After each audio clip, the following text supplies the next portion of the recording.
Hello everyone, in this video lecture we are going to learn how to determine the structure using the given spectral data.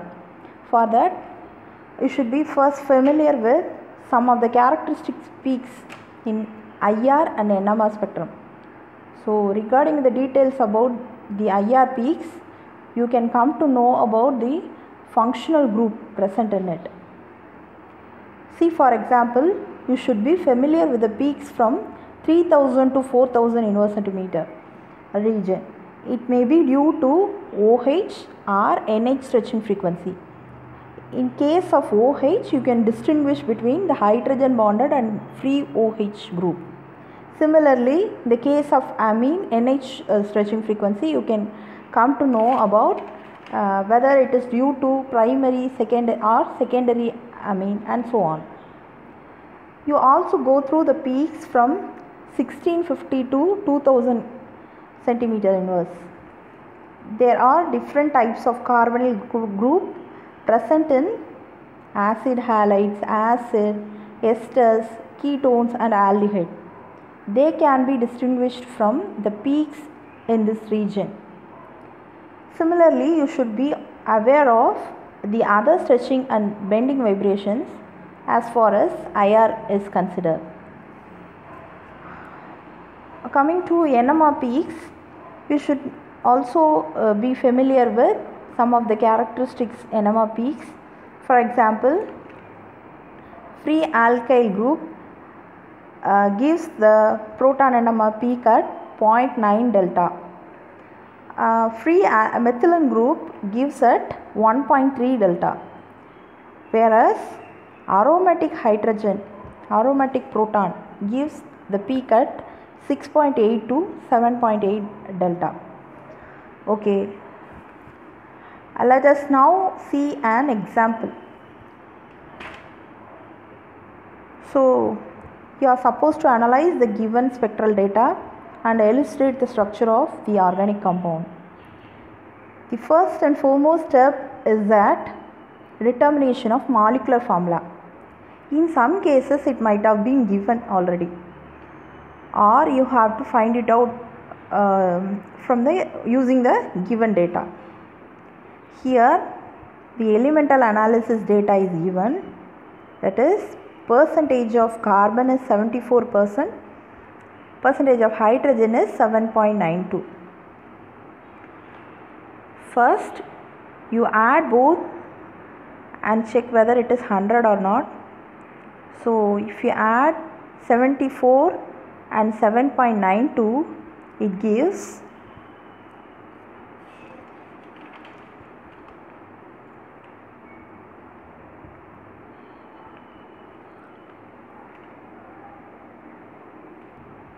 82.06. That means you also have another atom in it. Normally, percentage of oxygen cannot be determined by elemental analysis, where the compounds are burnt and converted into corresponding oxides to determine the percentage composition. So, the remaining is due to oxygen atom, that is 17.94% is due to oxygen atom. Now we have to determine the molecular formula. So how to do it? First you should divide them by its atomic mass. For carbon, dividing it by 12, for oxygen dividing it by 16, for hydrogen 1.01.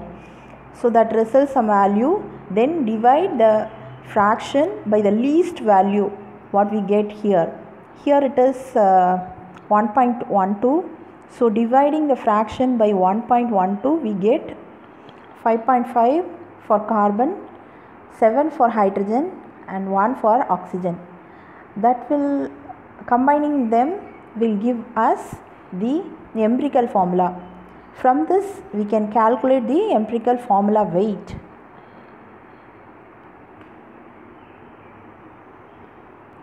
From mass data we also come to know about the molecular weight from the M by E value of the parent ion peak.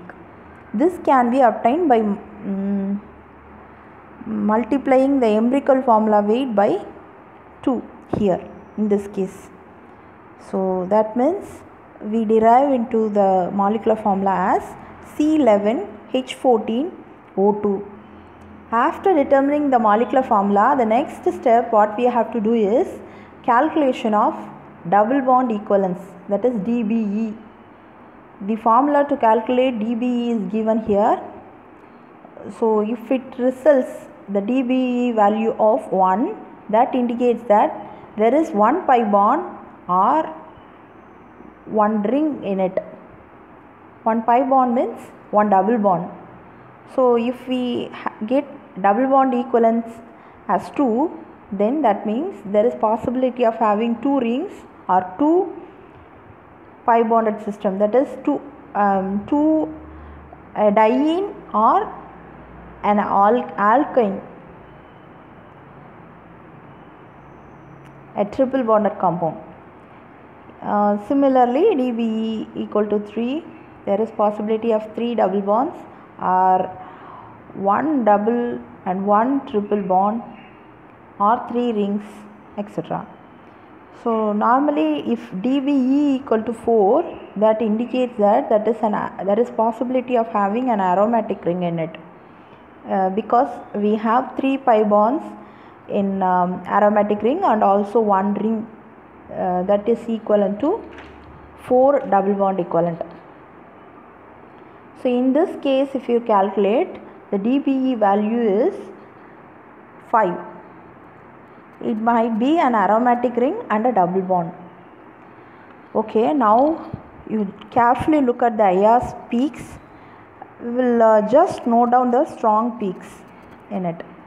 3550, 3350, 3100, 3000, 2900, 1500 and 1100. These peaks are due to certain stretching or bending vibration. Say for example, the peak at 350 and 3500 are due to OH stretching frequency. 2900 to 3100 is due to CH stretching frequency of alkene and alkane respectively. The peak at 1500 may be due to CH bending vibration. The peak at 1100 is due to CO stretching frequency. So from this, in IR value, we can come to know about the functional group present in it. Here OH group is present in the compound. Then we have to look at the proton NMR peaks. Actually, proton NMR will give the conclusion about the structure clearly. So the peaks in the region 6.6 to 6.98 are due to the aromatic protons. So we have to subtract the molecular formula by C6H5. If you closely look into this region, these peaks are due to only 3 protons. That means compound is not monosubstituted, it is trisubstituted. Therefore, we should subtract by C6H3, not by C6H5.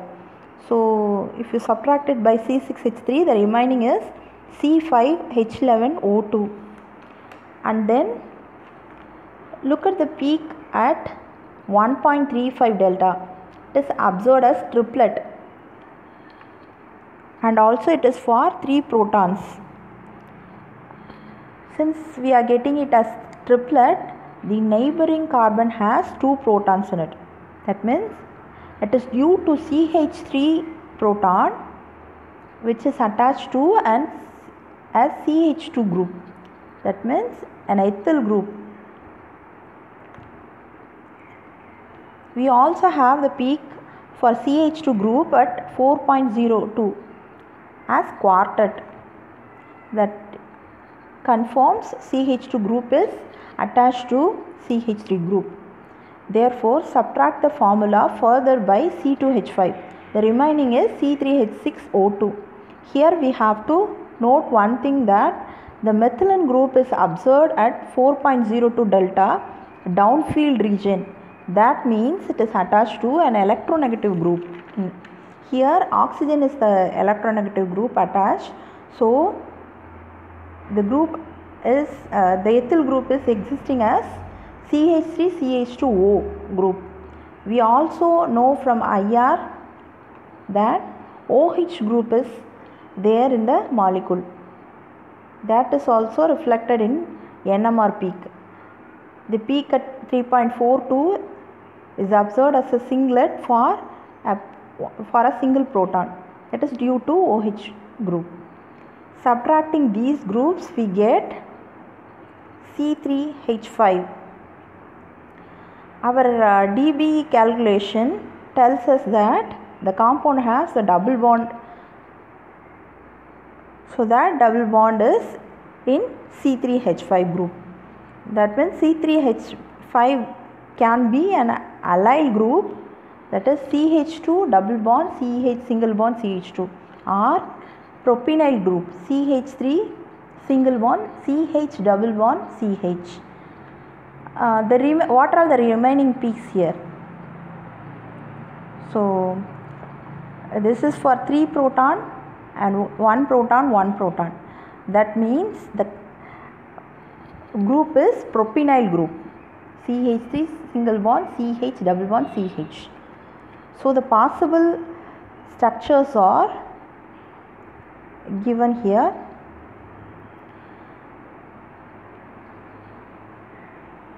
These 4 structures are possible. Once again, look at the IR spectrum. Peak in the region of 3300 to 3500 is due to free OH group and to some extent by intermolecular hydrogen bonding. If there is possibility of, if we have intramolecular hydrogen bonding, we might have got the peak below 3300 inverse centimeter. It normally appears below 3300, that is in the region of 2500 to 3300. A broad band will be appeared due to intramolecular hydrogen bonding. Hence we can rule out these 2 structures where we can expect intramolecular hydrogen bonding. Once again you see the NMR peaks. If we closely look into the NMR, it indicates that the aromatic peaks are below 6.8 delta. It indicates that it is not between 2 electronegative group. If it is between 2 electronegative group, then it might have come much more downfield region, but it is observed at 6.8 delta. Hence the possible right structure is this one. This is how we have to rule out the isomers. Sometimes we can also use the mass data for analysis. Okay, with this message I am signing off from this video lecture. We will again meet in some other lecture. Thank you all for your kind attention and happy learning.